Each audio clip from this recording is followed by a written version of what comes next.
Vor einiger Zeit habe ich mit einer Schülerin gesprochen, die ich vor ein paar Jahren unterrichtet habe. Sie fragte mich: Clara, ich habe vor 2 Jahren den C1-Test bestanden, aber ich mache immer noch Grammatikfehler beim Sprechen und Schreiben. Dieses Problem hast vielleicht auch du. Vermutlich denkst du dir: Ich habe meine Prüfungen alle immer erfolgreich bestanden, aber ich kann noch immer nicht perfekt Deutsch oder ich habe immer noch Probleme mit dieser oder jener Grammatik. Genau dafür habe ich hier ein paar Tipps für dich gesammelt und keine Sorge, sie beinhalten nicht, dass du jetzt alle Grammatikbücher noch einmal durchwälzen musst und dich nur mit dem Thema Grammatik beschäftigen musst. Es gibt nämlich einfachere und effektivere Möglichkeiten, die dir wahrscheinlich auch noch mehr Spaß machen, um dieses Problem zu lösen.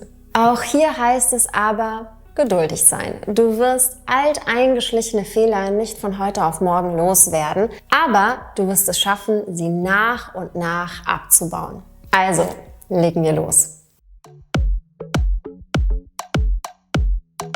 Der erste Tipp wird wahrscheinlich nichts Neues für dich sein und das ist im Prinzip auch eine Art Universallösung für alles, was die deutsche Sprache belangt. Und das ist viel lesen. Und zwar ganz unterschiedliche Texte zu ganz unterschiedlichen Themen. Zeitungsartikel, Romane, Ratgeber, Fachtexte und so weiter. Aber hier geht es nicht nur einfach ums Lesen, sondern ums fokussierte Lesen. Das bedeutet, jedes Mal, wenn du einen Satz siehst oder eine Satzkonstruktion, zum Beispiel einen Passivsatz im Perfekt, notiere ihn dir. Versuche selber Sätze mit dieser Grammatikkonstruktion zu formulieren. Das kannst du schriftlich machen oder auch einfach verbal. Wichtig ist, dass du es aber mehrmals wiederholst. Ich gebe dir mal ein Beispiel. Bleiben wir beim Passiv-Perfekt-Satz. Du liest zum Beispiel in irgendeinem Artikel: Die Produktion der Autoteile ist eingestellt worden. Wenn du übrigens den Satz nicht verstehst, nutze Übersetzungsprogramme. Die besten derzeit aus meiner Perspektive sind DeepL und ChatGPT. Ich verlinke sie dir beide unten. Also, wenn du die Bedeutung und auch die Satzkonstruktion verinnerlicht hast, kannst du auch jetzt ähnliche Sätze mit der gleichen Konstruktion formulieren. Zum Beispiel: Die Blätter sind kopiert worden oder das Buch ist unterschrieben worden. 4 oder 5 Beispielsätze reichen dabei. Diese wiederholst du dann immer und immer wieder. Unterbewusst wirst du dann diese Konstruktionen im Kopf behalten, auch ohne dass du die Grammatik dazu lernen musstest oder Übungen dazu machen musstest. Wenn du aber der Lerntyp bist, der Grammatikerklärungen braucht, kannst du natürlich auch einen Schritt weitergehen, indem du dir den Satz genau anschaust und dir bei Bedarf ein Grammatikbuch zu Hilfe nimmst, damit du einfach diese Konstruktion richtig erkennst und lernst, wenn du eben diese visuelle und strukturierte Herangehensweise brauchst. Im gleichen Atemzug kannst du dir dann auch noch einmal die Grammatikformeln herausschreiben. Aber wie gesagt, nur wenn du das Gefühl hast, dass du es so besser verstehst. Ansonsten reicht es nämlich vollkommen aus, wenn du dir 4 oder 5 Beispiele notierst. Aber wichtig, nicht vergessen, schreibe sie nicht nur alle auf, sondern lies die Sätze auch immer laut vor und wiederhole sie immer. Entweder einfach nur im Kopf oder indem du sie laut aufsagst, damit die Satzkonstruktion im Langzeitgedächtnis abgespeichert wird. So, dass du beim nächsten Mal, wenn du so einen Satz formulierst, ihn auch ohne nachzudenken ausspucken kannst. Natürlich helfen hier übrigens auch andere Medien, aber beim Ausbügeln von Grammatikfehlern ist es einfacher, wenn man die Sätze in Schriftform sieht und sie laut vorliest. Der nächste Tipp ist auch ganz wichtig, auch wenn es nicht unbedingt angenehm ist, das zu tun. Aber bitte einen Muttersprachler darum, dich zu korrigieren. Mit Muttersprachler ist natürlich nicht jeder gemeint, sondern enge Freunde, Partner oder Kollegen, mit denen man sich eben gut versteht. Einfach Menschen, die du magst und denen du vertraust. Du sollst dich ja schließlich nicht selbst in eine unangenehme Situation bringen, wo fremde Leute nur auf deine Fehler achten, anstatt dir beim Sprechen zuzuhören. auch wenn das viele nicht besonders toll finden, ist das wirklich ein essentieller Punkt, um alte Fehler zu eliminieren. Denn oft sagst du Sachen, von denen du denkst, dass sie korrekt sind, sich aber am Ende herausstellt, dass da ein Grammatikfehler drin war. Nur Muttersprachler können dir da wirklich das passende Feedback geben. Ich hatte zum Beispiel einen guten Freund, der fast perfekt Deutsch konnte, aber er sagte immer vom Herzen. Für einen Nicht-Muttersprachler, der die Grammatik kennt, klingt das korrekt, denn von braucht immer den Dativ, also von dem. Das ist hier jedoch eine Redensart, wo gar kein Artikel verwendet wird. Korrekt ist daher von Herzen, also wie im Satz von Herzen alles Gute zum Geburtstag. Hier hilft einem auch kein Grammatikbuch, nur ein Muttersprachler kann dir sagen, dass der Satz nicht korrekt ist und wie er eben richtig lautet.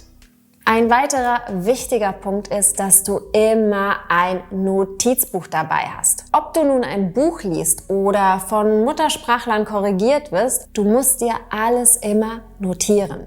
Du kannst auch eine Handynotiz machen. Ich persönlich mag Notizbücher lieber, aber Handynotizen sind auch in Ordnung, wenn du zum Beispiel kein Notizbuch dabei haben möchtest. Wichtig ist aber, dass du es aufschreibst, sonst vergisst du es direkt wieder.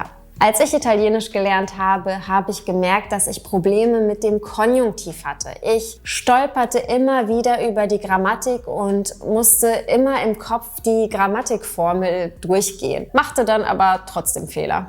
Also fragte ich meine Mitbewohnerin, ob sie mich beim entsprechenden Satz korrigieren könnte. Das tat sie und ich notierte mir den korrekten Satz und formulierte gleich weitere Sätze damit. Auch hier bat ich meine Mitbewohnerin darum, mir zu sagen, ob das, was ich geschrieben hatte, auch korrekt war. Das hat mir ungemein weitergeholfen. Sachen zu notieren und sie noch einmal zu sehen, hat einen großen Einfluss auf den Lernerfolg. Natürlich gibt es ein paar wenige Menschen, die sich alles auch ohne Notizen perfekt merken können. Aber wenn du nicht zu dieser Kategorie gehörst, ist ein Notizbuch ein Gamechanger. Und zum Schluss, wenn du deine Grammatikfehler nicht loswerden kannst, ist natürlich auch Privatunterricht ideal. Denn hier kann sich der Lehrer speziell auf dich und deine Sprachbedürfnisse konzentrieren. Das wäre also auch noch eine Option für diejenigen, die schnelle Erfolge erzielen möchten und auch etwas Geld in die Hand nehmen möchten. Hier hast du nämlich einen Profi zur Seite, der dich korrigiert, dir Zusammenhänge erklärt und analysieren kann, weshalb du an bestimmten Punkten Fehler machst. Privatunterricht ist daher eine sehr effektive Methode. Natürlich ist diese Herangehensweise nicht für jeden etwas. Einige freuen sich darüber, wenn sie lernen können ohne Grammatikbücher. Für andere sind diese Grammatikbücher aber wichtig oder generell Grammatikinhalte wichtig, weil sie einfach anders denken und die Sprache anders auffassen und ihnen Grammatik vielleicht auch einfach Spaß macht. Und das ist auch vollkommen in Ordnung so. Lerne so, wie es für dich am besten ist und wie es dir am meisten Spaß macht. Ich habe zum Beispiel viele Schüler, die mich gebeten haben, reine Grammatikkurse oder reinen Grammatikunterricht mit ihnen zu machen, einfach weil es ihnen Spaß macht und sie so bessere Lernerfolge erzielen. Speziell für diese Gruppe habe ich meinen Grammatik-Crashkurs gemacht. Unter dem Video findest du den Link dazu. Und derzeit gibt es auch ein Angebot. Du bekommst ihn nämlich anstatt für 59 € für nur 39 €. Also schau ihn dir gerne an, wenn du ein strukturierter Lerner bist, der gerne Grammatikaufgaben löst. Fassen wir nun alles zusammen. Erstens, lies unterschiedliche Texte, gerne auch komplexere Sachen, wo Satzkonstruktionen zu finden sind, die dir Schwierigkeiten bereiten. Zweitens, bitte andere darum, dich zu korrigieren und notiere dir alles. Der Schlüssel ist, sobald du etwas Neues aufgenommen hast, es auch direkt anzuwenden und zu wiederholen. Also nach jedem Input muss auch ein Output erfolgen. Das ist dafür wichtig, damit du das Gelernte in deinem Langzeitgedächtnis abspeichern kannst und nicht mehr so viel nachdenken musst, wenn du einen Satz bildest beim Sprechen. Wie gesagt, das ist ein Prozess und er wird nicht über Nacht beendet sein. Aber du kannst diesen Teil deiner Lernphase so ansehen. Wenn deine Sprache ein Diamant ist, dann wurde er zwar schon schön in seine Form geschliffen, jetzt muss er aber noch den Feinschliff bekommen und poliert werden. Und in genau dieser Phase bist du jetzt. Und was noch wichtig ist, mach dir bei all dem keinen Druck und keinen Stress. Denn am besten lernt man mit Spaß und Freude. Also schön entspannt an die Sache herangehen. Das Schwierigste hast du eh schon hinter dir. Wenn dir dieses Video gefallen und geholfen hat, dann like es doch bitte, abonniere meinen Kanal und aktiviere auch die Benachrichtigungen, damit du keins meiner Videos verpasst. Bis zum nächsten Mal.